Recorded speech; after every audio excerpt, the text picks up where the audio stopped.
10 मार्च यानी बुधवार को महासागर में हिंदुस्तान का साइलेंट किलर उतरने वाला है। एक ऐसी पनडुब्बी समंदर की गहराइयों में भारत का रक्षा कवच बनने जा रही है जो बिना आवाज किए दुश्मन के इलाके में तबाही ला सकती है। ये पनडुब्बी रडार की पकड़ में भी नहीं आती और जमीन पर मार करने में सक्षम है। मेक इन इंडिया के तहत बनी आईएनएस करंज चीन और पाकिस्तान के लिए मुश्किलों का अंबार खड़ा कर सकती है, क्योंकि ये स्कॉर्पियन क्लास की पनडुब्बी है जो परंपरागत पनडुब्बियों से कहीं ज्यादा हाईटेक और ताकतवर है।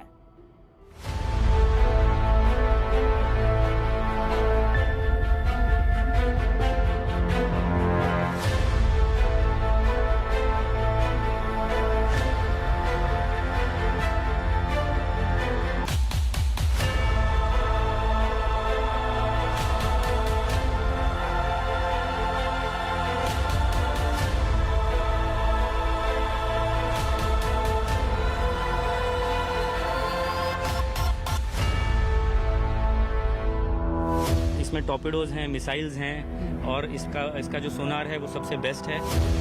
समंदर में उतरेगा भारत का साइलेंट किलर। इस पनडुब्बी को साइलेंट किलर कहा जा रहा है।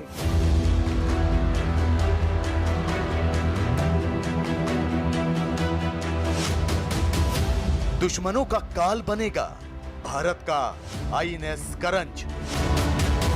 मेरे लिए ये बहुत ही प्राउड मोमेंट है, बहुत ही इमोशनल मोमेंट है। महासागर के नए महारथी से बढ़ेगी नौसेना की ताकत।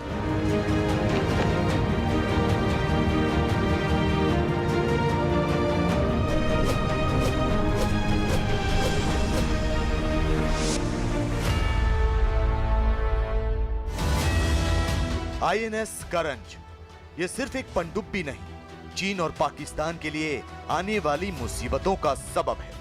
महासागर में भारत के उस महारथी की दस्तक हो चुकी है जो बिना आवाज किए दुश्मन को चारों खाने चित कर सकता है। ये समुद्र की गहराइयों में दुश्मन देशों की जल समाधि तैयार कर सकता है। नौसेना में शामिल होने वाली आईएनएस करंज जब समंदर में दाखिल होगी तो न सिर्फ हिंदुस्तान की बढ़ती ताकत का एहसास कराएगी, बल्कि रक्षा क्षेत्र में आत्मनिर्भर भारत के हौसलों को नई उड़ान भी देगी।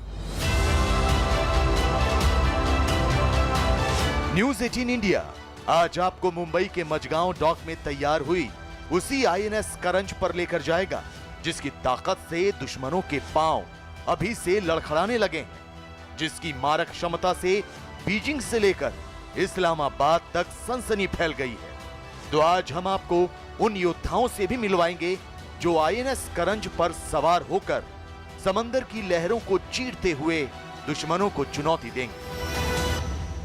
इस समय न्यूज 18 इंडिया की टीम आईएनएस करंज के नाम के पनडुब्बी पर है जो 10 मार्च को यानी कि बुधवार को भारतीय नौसेना में शामिल होने वाली है।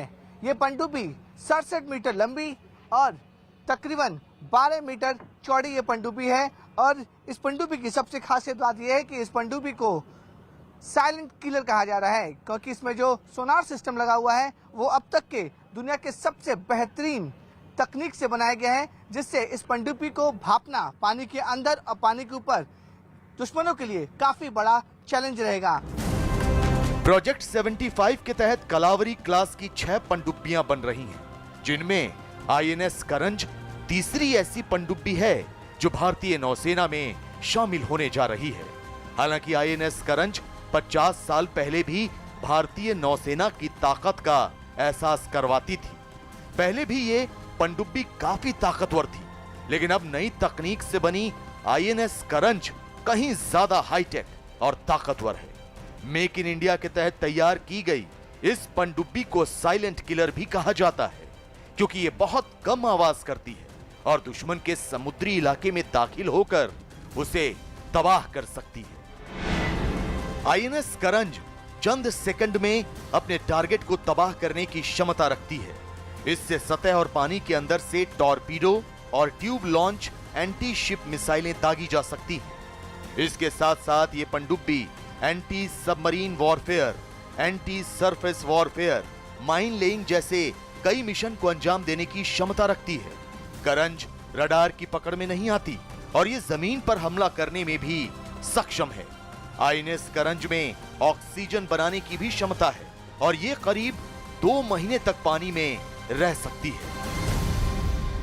वेपन पैकेज के बारे में अगर मैं बोलूं तो इसमें टॉर्पेडोज हैं, मिसाइल्स हैं और इसका जो सोनार है वो सबसे बेस्ट है। इसका जो प्रोपल्शन सिस्टम है वो सबसे बेस्ट है। तो ये सब इसकी खूबियां हैं। ये अपनी क्षमता के अनुसार करीब 2 महीने तक पानी के नीचे रह सकती है और इसकी स्पीड इसकी मैक्सिमम स्पीड इंटरनेट पे है जो दी गई है वो 20 नॉट से ज़्यादा है और ये दुनिया की किसी भी कन्वेंशनल सबमरीन जितनी गहराई तक जा सकती है ये उससे ज़्यादा जा सकती है। आईएनएस करंज स्कॉर्पिन क्लास की तीसरी पनडुब्बी है जो भारतीय नौसेना का हिस्सा बनेगी। स्कॉर्पिन क्लास की पहली 2 पनडुब्बी आईएनएस कलवरी और आईएनएस खंडेरी पहले ही भारतीय नौसेना के जंगी बेड़े में शामिल हो चुकी हैं और समंदर में तैनात हैं। इसके अलावा चौथी पनडुब्बी वेला के भी समुद्री ट्रायल शुरू हो चुके हैं। 5वीं पनडुब्बी वागिर को भी समंदर में लॉन्च कर दिया गया है और स्कॉर्पिन क्लास की 6ठी सबमरीन वक्शीर भी मझगांव डॉकयार्ड में बननी शुरू हो गई है। पूरी दुनिया में बहुत कम देश ऐसे हैं जो अपनी कन्वेंशनल और न्यूक्लियर सबमरीन्स खुद बना रहे हैं और भारत उनमें से एक देश है। दूसरी बात, हर सबमरीन जब फ्लीट में आके जुड़ती है, जब कमांड में आके जुड़ती है तो उससे उस कमांड को, उस नेवी को, उस देश को बहुत ताकत मिलती है। अब इस सबमरीन के बाद हर 1 साल में हम उम्मीद कर रहे हैं कि एक और स्कॉर्पिन सबमरीन हमारे साथ जुड़ती जाएगी और इस प्रकार से जो 6 सबमरीन्स का प्रोजेक्ट है, प्रोजेक्ट 75, ये बहुत जल्द अपने कल्मिनेशन पे आएगा। पानी के अंदर 40 किलोमीटर प्रति घंटे की रफ्तार से चलने में माहिर आईएनएस करंज समंदर में 1100 फीट की गहराई तक जा सकती है।